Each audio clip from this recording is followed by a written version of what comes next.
So today at CB's Garage, we're going to be replacing the alternator on this 2008 Mazda 3.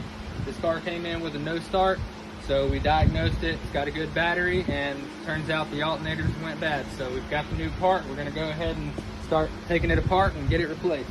So the first step we're going to do here is you got to loosen your tensioner up and pop the belt off. So I'm using a 9/16 socket. Just put it right on the nut there, push this back, and you can pop this belt off of here. Just like that, and then you let it go. Actually, I need to turn my wrench just a little bit.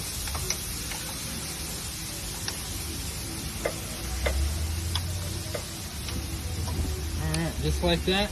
And now we can go underneath. One important step to not forget is to unhook your battery. Anytime you're working on electrical components in your car, you always want to unhook the battery so that you don't have any shortages or anything like that. So you can just unhook the negative terminal just like that. Tuck it out of the way, and you're good to go.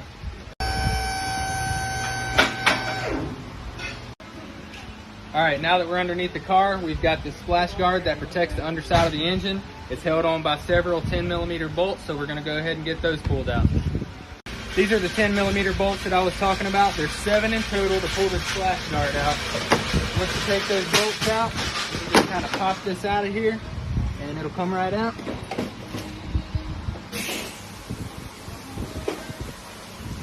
And now, you can see underneath here, we have full access to the alternator right here in our face. So this alternator is held on by 4 bolts, and then you have a plug and a nut that holds on the actual power wire itself. So we'll start taking off the plug and the power wire, and then we'll move on to taking the bolts out. Okay, so you can see here, this is the plastic cap that I was talking about. It comes from right here. That's your power wire. And then right up above it is your plug and your clip. And that just goes right in there like that. And what I like to do is take a flathead screwdriver to depress this clip and then kind of wiggle it out, and it'll come on out. And then you have a bolt right there that I've already loosened up. There's another one up on top underneath this hose. And then there's 2 more down here on the bottom. Alright, now with the 2 wires unplugged, now we just pull all the bolts out. So I've already loosened this one up here. Now we'll take these other 2 out here.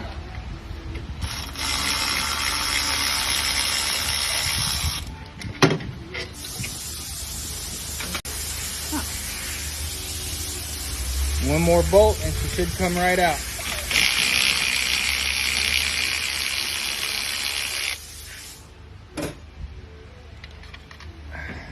Just like that. That's your old alternator. And you see there where it was burning something up. It's probably the cause of the no charging effect here. But luckily we have a brand new alternator. We're going to put it right back in.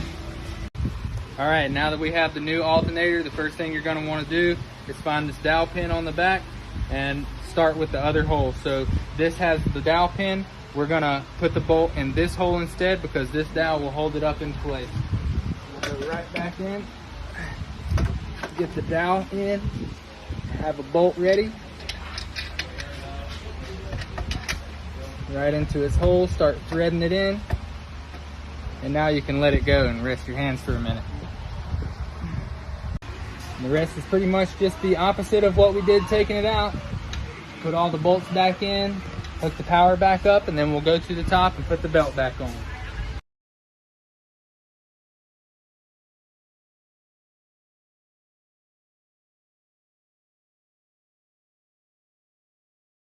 Alright, now that we've got all the bolts tightened back up and the electrical connectors reattached, we're going to go ahead and lower the vehicle back down, and we'll tighten up that top bolt and put the belt back on. Alright, so what we're going to do now, I've got the belt routed the way that it needs to go, and it's got tension on it up here. I've just got to pull the tensioner back and get the belt on it. So we're going to do that right now. So be sure to put the socket of your wrench through the belt back onto the nut here. You're gonna push it forward, push the belt right on the pulley, and then let it go. Now your belt's back on. Now, the last thing you want to take care of is hooking your battery back up.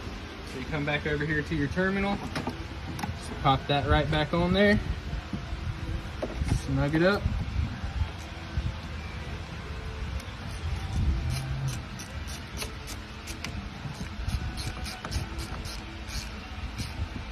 Make sure when you tighten this down that you can't move those terminals at all, or you won't have a good connection.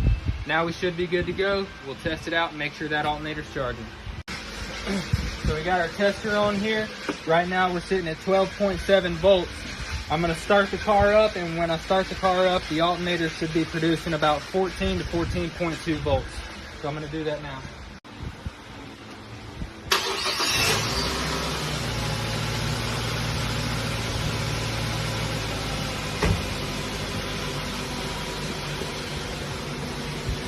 All right, you can see here our current voltage is right at 13.9, almost 14 volts, which is where we want to be. This battery was a little dead before we changed the alternator, so it's going to take a little bit to charge back up. But that means our alternator is again charging, so this customer is going to be happy to get their car back and be back on the road.